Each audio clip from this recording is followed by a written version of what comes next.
Call to me, and I will answer you, and show you great and mighty things, which you do not know. Jeremiah 33:3. I don't know who needs to hear this right now, but I feel like somebody's about to give up on prayer. I mean really give up. Not the kind of giving up where you say you'll try again tomorrow. The kind where you put the Bible on the shelf. The kind where you stop kneeling by the bed. The kind where you tell yourself it's easier to just handle life on your own because at least then you're not disappointed. And maybe that's you right now. Not because you're angry at God. Not because you don't love Him. But because you've been calling. And calling. And the silence has been louder than your faith. You've prayed until words ran out. You've cried until tears dried up. You've waited until patience wore thin. And still, nothing changed. Still the diagnosis stands.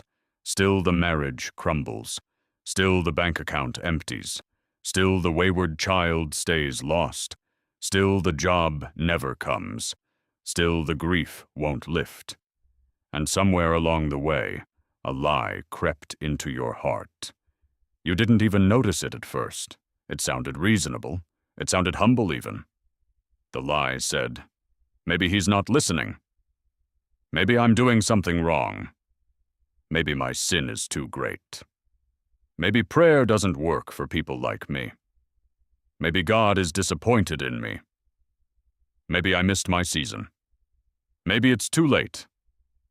But can I tell you something? Can I speak directly to that lie right now? The silence is not rejection. The waiting is not punishment. The delay is not denial.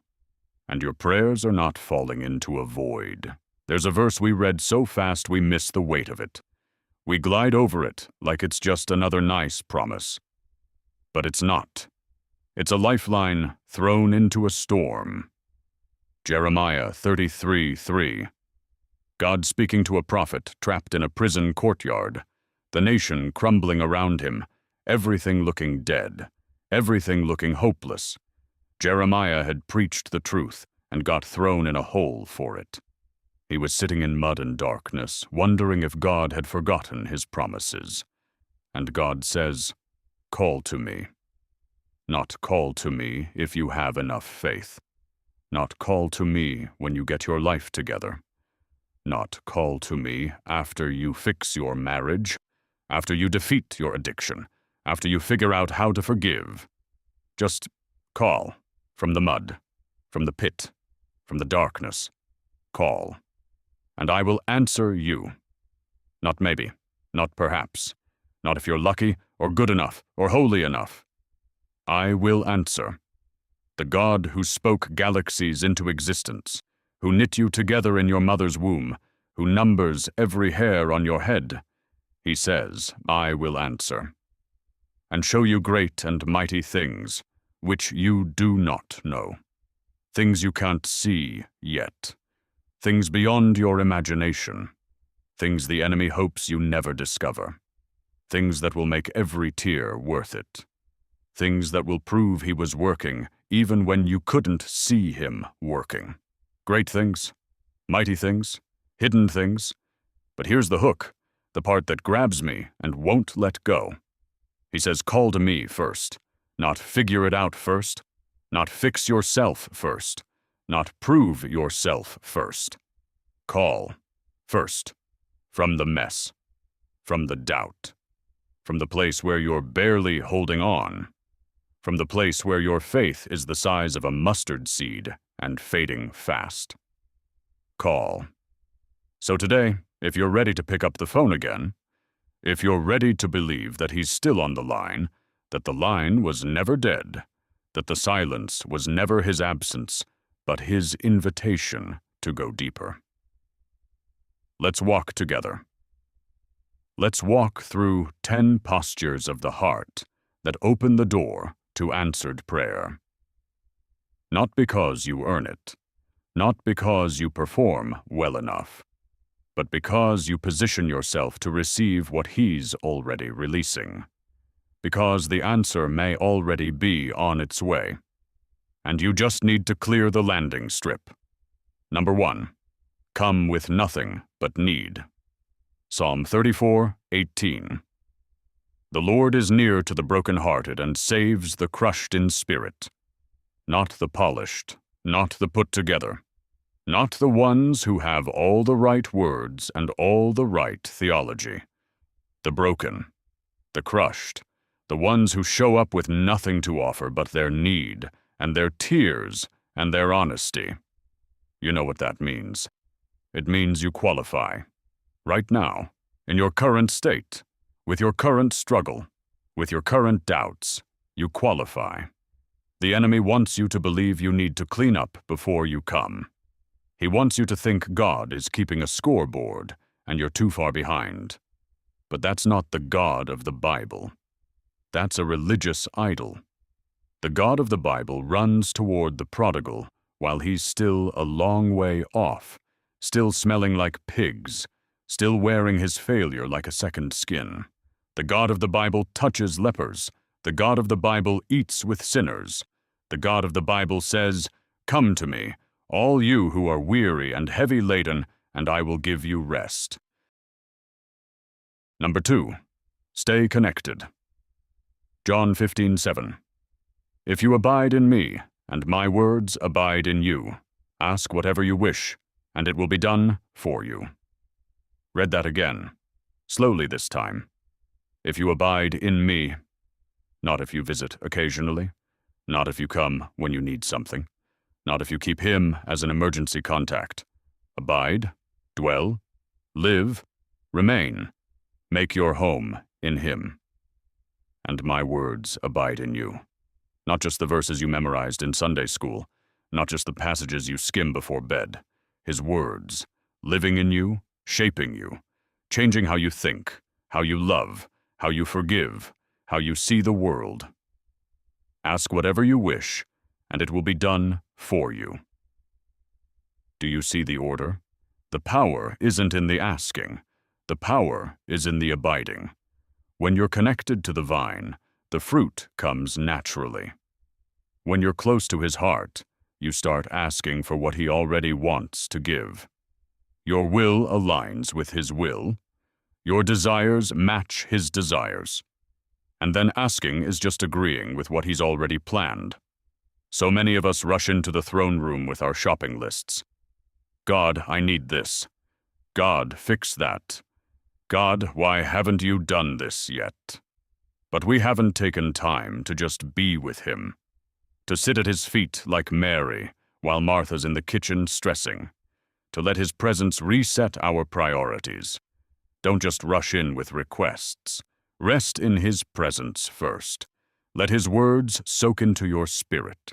Let his love warm the cold places. Let his truth correct the lies you've believed. Then ask. Everything flows from connection.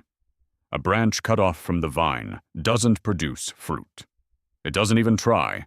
It just withers. But a branch connected, it bears fruit without striving. The life flows through it. Stay connected. Abide. Make your home in him. The answered prayer is the fruit of the relationship, not the goal of it. Number 3. Release the weight. Mark 11:25.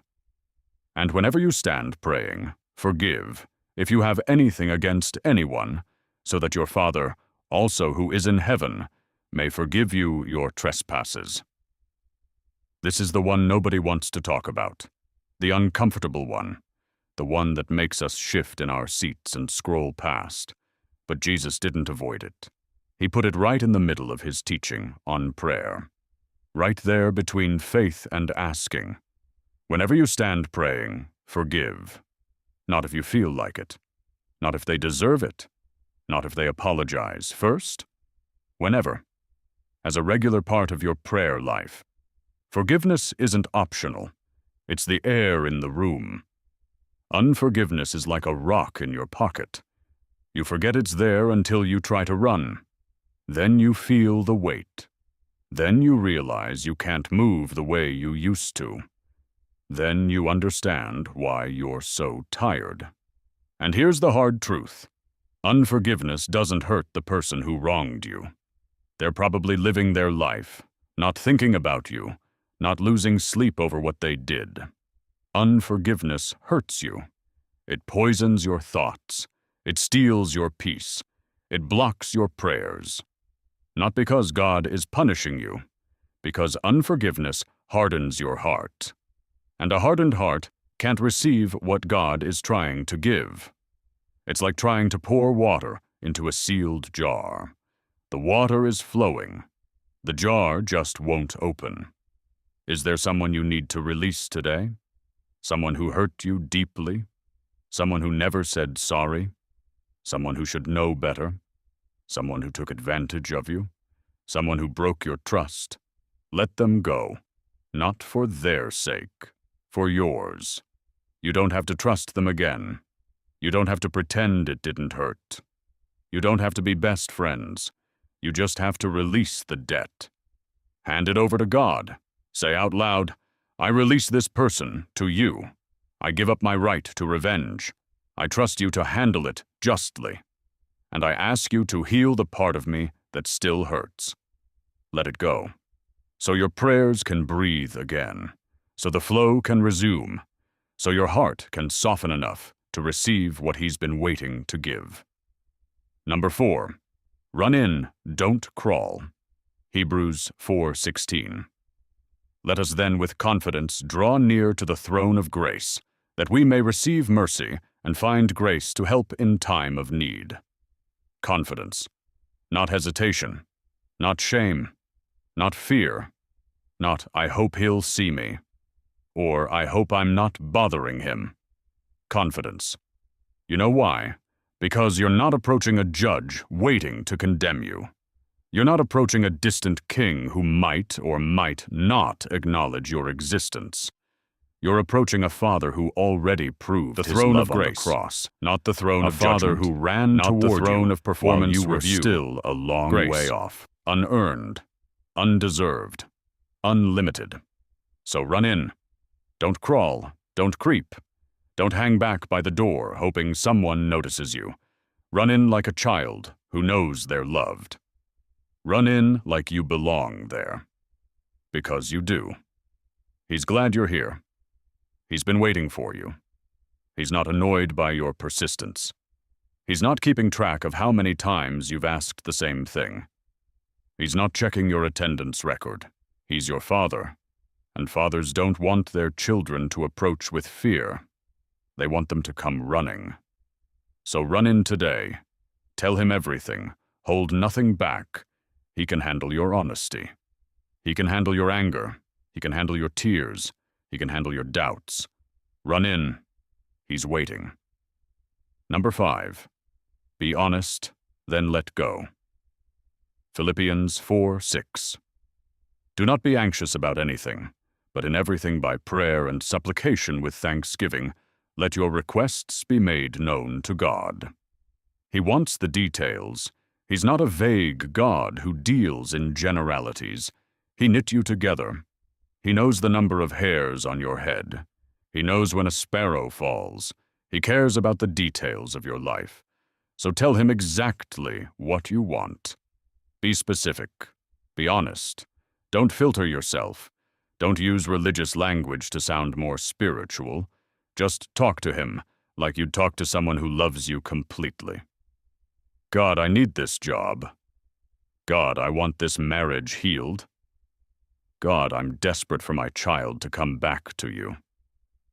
God, I'm lonely and I need a friend. God, this sickness scares me and I need healing. God, I'm struggling to believe and I need your help with my unbelief. Pour out your heart. Every fear, every desire, every hope, every frustration. Let your requests be made known to God.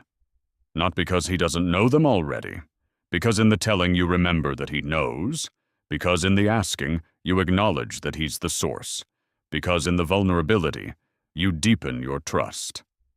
But then, and this is the hard part, open your hands. Let go of the outcome.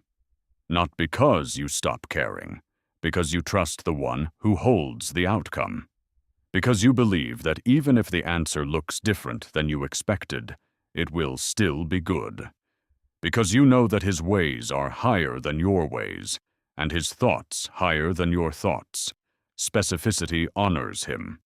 It shows you trust him with the details. Surrender positions you to receive whatever he sends. It keeps your hands open so you can receive the gift however it comes. Be honest. Then let go. Ask specifically. Then trust completely.